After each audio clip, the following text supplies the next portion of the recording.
नमस्कार दोस्तों, स्वागत है आपका हमारे यूट्यूब चैनल GSYVS में। दोस्तों गरुड़ बैच यूपी लेखपाल की तैयारी हम लोग करा रहे हैं। ये दोस्तों इसमें हम लोग समान हिंदी के प्रश्नों पर चर्चा करेंगे। ये दोस्तों आपकी 19वीं क्लास है, क्लास 19। दोस्तों लेखपाल की तैयारी अब हमारी जिम्मेदारी। चलिए इसी स्लोगन के साथ हम लोग शुरू करते हैं आज का पहला प्रश्न। अगर दोस्तों अभी तक आपने चैनल को सब्सक्राइब नहीं किया है तो चैनल को सब्सक्राइब कर लें।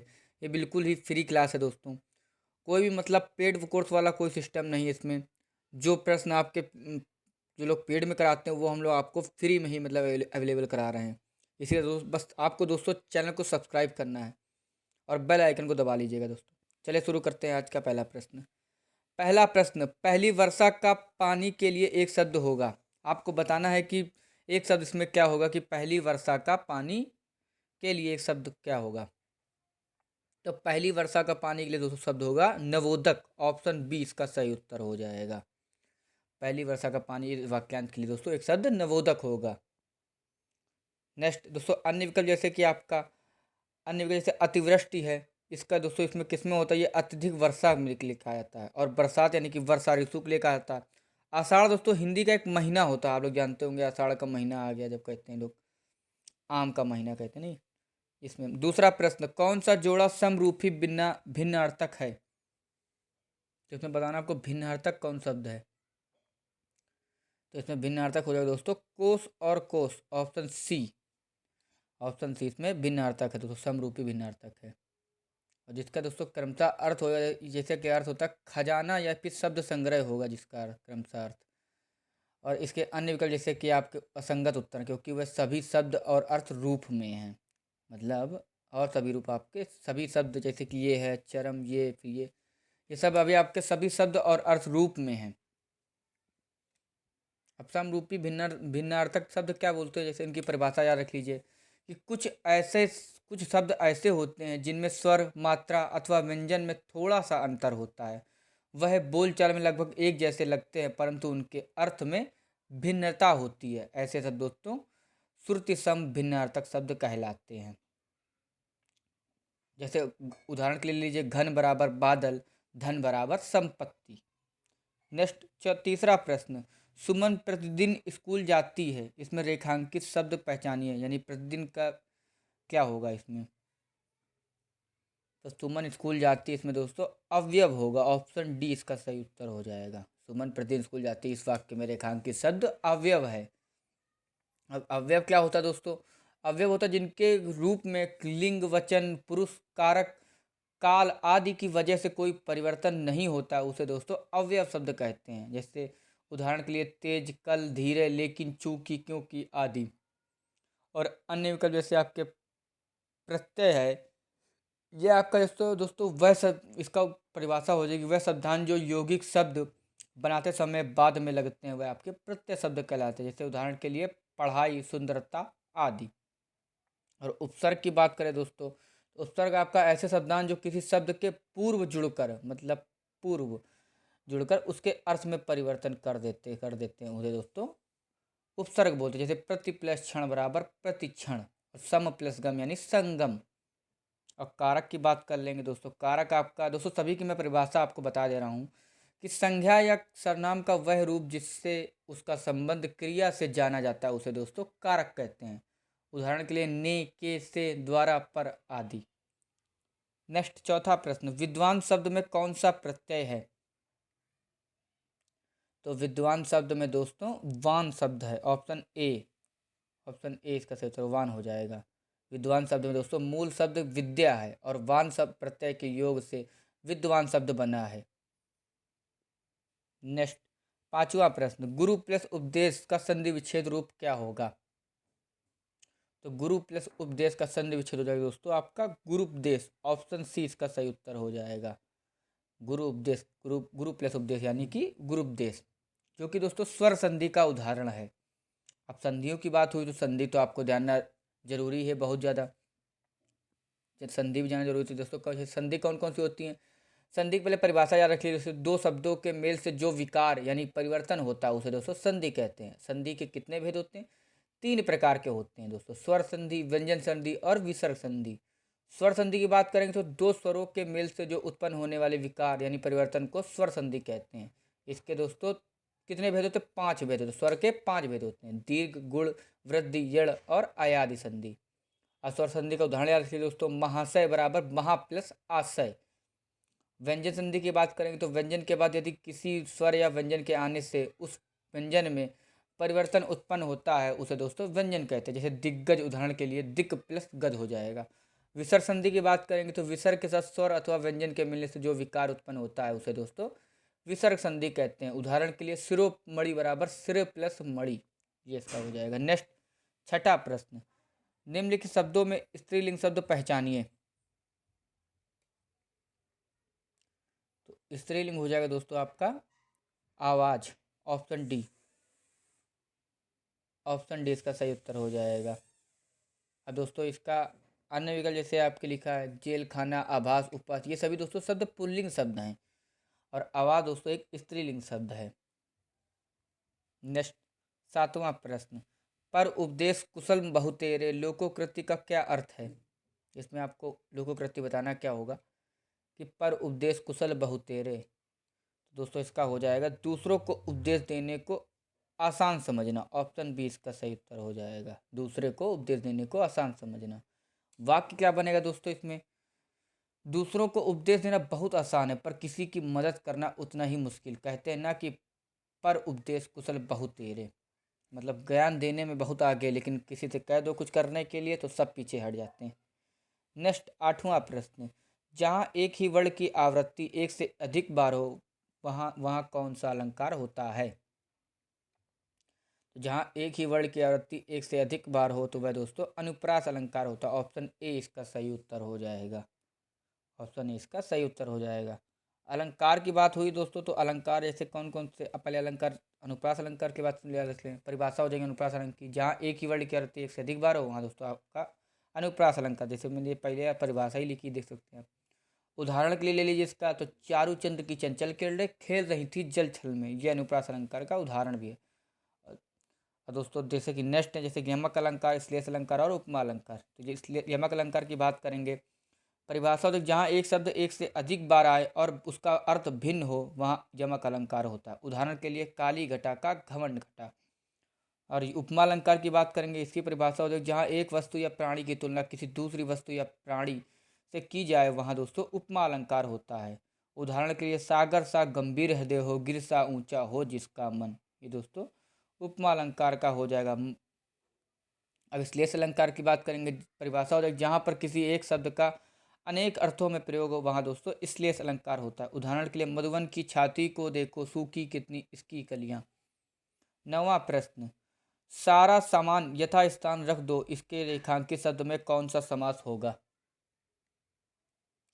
तो दोस्तों इसमें सारा सामान यथास्थान रख दो, इसमें रेखांकित शब्द में अव्ययी भाव समास होगा। ऑप्शन डी इसका सही उत्तर हो जाएगा, क्योंकि दोस्तों इस यथास्थान के मतलब होता है स्थान के अनुसार और इसका पूर्व पद अवयव है, इसलिए यहाँ पर अव्ययी भाव समास होगा। इस अव्ययी भाव की परिभाषा याद रख लीजिए क्या होगी कि जिसका पहला पद अव्यय होता है और उसका अर्थ प्रधान होता है, यानी इसमें उसमें कोई परिवर्तन नहीं किया जा सकता। जैसे जन्म से लेकर यानी आज जन्म हो जाएगा, माति के अनुसार उदाहरण के लिए तो ये हो जाएगा यथामति। नेक्स्ट, 10वां प्रश्न, काव्य को पढ़ने या सुनने से जिस आनंद की अनुभूति होती है उसे क्या कहा जाता है? अब ये तो दोस्तों आप लोगों सभी को पता होगा कि काव्य को पढ़ने या सुनने से जिस आनंद की अनुभूति होती है दोस्तों उसे रस कहा जाता है। ऑप्शन बी इसका सही उत्तर है। ये मत सोचिएगा दोस्तों हम लोग आपको ऐसे ही करिए दोस्तों, आपकी किसी न किसी प्रश्न मतलब यूपी से रिलेटेड कोई ना कोई परीक्षा में आपके प्रश्न पूछे गए हैं। आप देख सकते हैं, सर्च कर सकते हैं कहीं पे भी, ये प्रश्न आपके यूपी के मतलब किसी न किसी परीक्षा में आया हो, चाहे यूपी लेखपाल हो, जेल वार्डन हो, मतलब किसी भी परीक्षा में आपका, या बीएड में हो। नेक्स्ट, 11वां प्रश्न, ठंड में गुनगुने गर्म पानी से नहाना चाहिए, अशुद्ध अंश स्पष्ट कीजिए। तो दोस्तों इसमें हो जाएगा गुनगुने गर्म, ऑप्शन बी में अशुद्ध हो जाएगा दोस्तों। अब पूरा शुद्ध वाक्य क्या बनेगा दोस्तों इसमें? पहली बात तो गुनगुन शुद्ध वाक्य बनेगा दोस्तों इसमें, ठंडा में गर्म पानी से नहाना चाहिए। ठंड में ठंड में गर्म पानी से नहाना चाहिए, ना कि गुनगुने पानी से, गर्म पानी से नहाना चाहिए, ये हो जाएगा। यहाँ पे गुनगुने गुनगुने नहीं होगा, ठंड में गर्म पानी से नहाना चाहिए। नेक्स्ट, 12वां प्रश्न, विभत्स रस का स्थायी भाव क्या है? तो विभत्स रस का स्थायी भाव हो जाएगा जुगुप्सा, ऑप्शन सी इसका सही उत्तर हो जाएगा। तो रस तो मैंने आपको बता ही दिया कि काव्य को पढ़ने और सुनने से उत्पन्न होने वाले आनंद की अनुभूति को साहित्य के अंतर्गत रस कहा जाता है। अब दोस्तों जैसे कि स्थायी भाव यानी कि बात हुई, तो कौन कौन से मतलब स्थायी भाव रस हैं हिंदी में दोस्तों? स्थायी भाव के आधार पर हिंदी काव्य में 9 रस बताए गए हैं जो निम्नलिखित। दोस्तों इसमें हिंदी में 9 बताए गए, लेकिन इसके अलावा भी 2 हैं, उनको मैंने आपको बताया है, देख सकते हैं आप। पहले रस की बात करेंगे, फिर स्थायी भाव की बात करेंगे। तो रस जैसे श्रृंगार रस, इसका स्थायी भाव रति होता है। हास्य रस का हास, करुण रस का शोक, रोद रस का क्रोध, वीर रस का उत्साह, भयानक रस का भय, विभत्स रस का जुगुप्सा। देखिए आपका ये प्रश्न भी आपसे मैंने पूछा था। अद्भुत रस का दोस्तों विस्मय, शांत का निर्वेद। और दोस्तों ये 2 और होते हैं, वत्सल और भक्ति। वत्सल रस का स्थायी भाव होता है वात्सल्य रति, और भक्ति का होता है रति और अनुराग। याद रखिएगा, इंपॉर्टेंट है दोनों ही। नेक्स्ट 13वां प्रश्न, इस अंधेर नगरी में ईमानदारी की कोई कीमत नहीं, रेखांकित मुहावरा का अर्थ स्पष्ट कीजिए। अंधेर नगरी जो बताया गया आपका, तो अंधेर नगरी की बात हुई दोस्तों, कोई नियम कानून ना होना, ऑप्शन बी इसका सही उत्तर हो जाएगा। कहते ना कि इस अंधेर नगरी में ईमानदारी की कोई कीमत नहीं है, मुहावरा जैसे बनता है दोस्तों कि कोई नियम कानून ना होना। वाक्य प्रयोग क्या बनेगा, जैसे जो पहले जो चीज़ 10-20 रुपए में मिल जाती थी, आज उन्हीं चीज़ों के भाव दिन दुने रात चौगुने बढ़ते जा रहे हैं। आप देखे ही होंगे, चाहे आप कोई भी ले लीजिए, XYZ, चाहे आप ले लीजिए मिट जो कड़ुआ का तेल होता है, उसको सरसों का तेल बोलते हैं हम लोग, वो पहले 60-65 रुपये, 70 रुपये, 80 रुपये मिल, इससे ज़्यादा नहीं, 80 रुपये मैक्सिमम होता था। आज उसकी कीमत कितनी है? 195 रुपीज़, 195 रुपये। रिफाइंड देख लीजिए आपकी पहले कितनी थी, ज़्यादा 70 रुपये, 75 रुपये, आज उसकी कीमत कितनी है? 180 रुपये। अब पेट्रोल देख लीजिए, पेट्रोल पहले 60 रुपये था, आज देख लीजिए 95-100 रुपये क्रॉस कर रहा है। मतलब कहीं कहीं अब देख सकते हैं, यही चीज़ें हैं, इसी को कहते हैं कि कोई नियम कानून ना होना। नेक्स्ट 14वां प्रश्न, सर्वेक्षण शब्द का संधि विच्छेद क्या होगा? तो सर्वेक्षण शब्द का संधि विच्छेद हो जाएगा सर्व प्लस इक्षण, ऑप्शन ए इसका सही उत्तर हो जाएगा, सर्व प्लस इक्षण। बड़ी की मात्रा लगती है दोस्तों इसमें, बड़ी क्यों दिया दोस्तों? ये एक गुण स्वर संधि का उदाहरण है, गुण स्वर संधि का उदाहरण है दोस्तों ये। नेक्स्ट 15वां प्रश्न, निम्नलिखित शब्दों में तद्भव शब्द पहचानिए।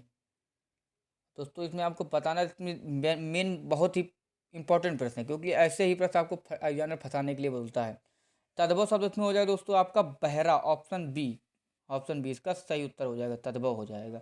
अब दोस्तों मृत क्या है? अब मृत दोस्तों ये एक तत्सम शब्द है, इसमें सौगात लिखा है, सौगात क्या है? विदेशज शब्द है।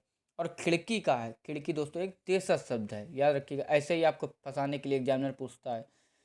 तत्सम की बात करेंगे तो तत्सम आपका जानते ही हैं कि ऐसे शब्द जो संस्कृत से ज्यों के त्यों लिए गए हुए आपको तत्सम शब्द कहलाते हैं, जैसे उदाहरण के लिए कूप, उष्ट, पंचम आदि। तद्भव की बात करेंगे दोस्तों, तद्भव संस्कृत से हिंदी में आने पर जिन शब्दों का मूल रूप बदल गया हुआ दोस्तों आपके तद्भव कहलाते हैं, जैसे उदाहरण के लिए आग, काम, पाँच आदि। और उसमें जैसे आपके विशेष लिखा, आपको लिखा है मैंने बता ही दिया। तत्सम हो गया आपका ऐसे शब्दों संस्कृत से जो के त्यों लिए गए आपके तत्सम कहलाते हैं, उदाहरण के कूप, उष्ट, पंचम आदि। तद्भव की बात करें, संस्कृत के हिंदी में आने पर जिन शब्दों का रूप बदल गया हुआ दोस्तों तद्भव कहलाते हैं, इसके उदाहरण के लिए आग, काम, पाँच आदि। देशा शब्द की बात करेंगे, ऐसे शब्द जो देश की अन्य या क्षेत्रीय भाषा से हिंदी में सम्मिलित हुए दोस्तों, जैसे उदाहरण के लिए आपका थैला, लोटा आदि, ये आपका देशा शब्द कहलाते हैं। विदेशा शब्द की बात करेंगे, अन्य देश की भाषा से आए हुए शब्द जो हिंदी भाषा में सम्मिलित हुए हैं, और इन विदेशी भाषाओं में जैसे मुख्यतः अरबी, फारसी, तुर्की, उर्दू, अंग्रेजी व पुर्तगाली शामिल। उदाहरण के लिए जैसे अदालत और ऑफिस, ये आपके हो जाएंगे विदेशी शब्द। और चाहे सौगात ले लीजिए। नेक्स्ट 16वां प्रश्न, निम्नलिखित वाक्यों में से कौन सा वाक्य अशुद्ध है? तो अशुद्ध वाक्य की बात हो दोस्तों, अशुद्ध आपका हो जाएगा तुमने ये क्या कहा करा, ऑप्शन सी इसमें अशुद्ध वाक्य हो जाएगा, तुमने ये क्या करा। और शुद्ध वाक्य की बात करें तो क्या होगा, तुमने ये क्या किया होगा, ना कि करा होगा, यहाँ पर आपका किया होगा, ऐसे किया बनेगा, तुमने ये क्या किया। नेक्स्ट 17वां प्रश्न, मोहन सो रहा होगा, इस वाक्य में कौन सा काल है? तो मोहन सो रहा यानी कि इसमें रो सा रहा होगा बोला गया, मतलब कोई पता नहीं, तो इसमें दोस्तों संदिग्ध संदिग्ध वर्तमान हो जाएगा, ऑप्शन बी इसका सही उत्तर हो जाएगा, संदिग्ध वर्तमान काल की परिभाषा क्या होती है? जिससे क्रिया के होने में संदेह प्रकट हो। इसमें संदेह प्रकट हो रहा, मोहन सो रहा होगा, तो इसमें आपका संदिग्ध वर्तमान काल हो जाएगा। जैसे उदाहरण के लिए वो ले लेंगे, बेटा पढ़ता होगा, ये भी आपका संदिग्ध वर्तमान काल में आ जाएगा। सामान्य वर्तमान काल की बात करेंगे तो ये आपका हो जाएगा, जैसे इससे वर्तमान काल में काम के पूरे होने की संभावना रहती है उसे दोस्तों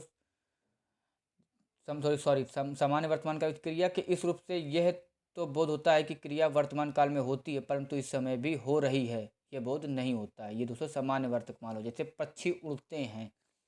संभाव्य की बात करेंगे तो इसमें वर्तमान काल में काम के पूरा होने की संभावना रहती है उसे दोस्तों संभाव्य का वर्तमान काल का। जैसे वह लोटा हो, वह लौटा हो, तो ये दोस्तों संभाव्य कहलाएगा। अब पूर्ण वर्तमान काल की बात करेंगे कि इससे वर्तमान काल में कार्य की पूर्ण सिद्धि का बोध हो, मतलब पूर्ण हो गया काम, कि राधा ने पुस्तक पढ़ी है, ये पूर्ण वर्तमान में। नेक्स्ट 18वां प्रश्न, किसी से घृणा नहीं करनी चाहिए, इसमें रेखांकित शब्द का विलोम शब्द क्या होगा?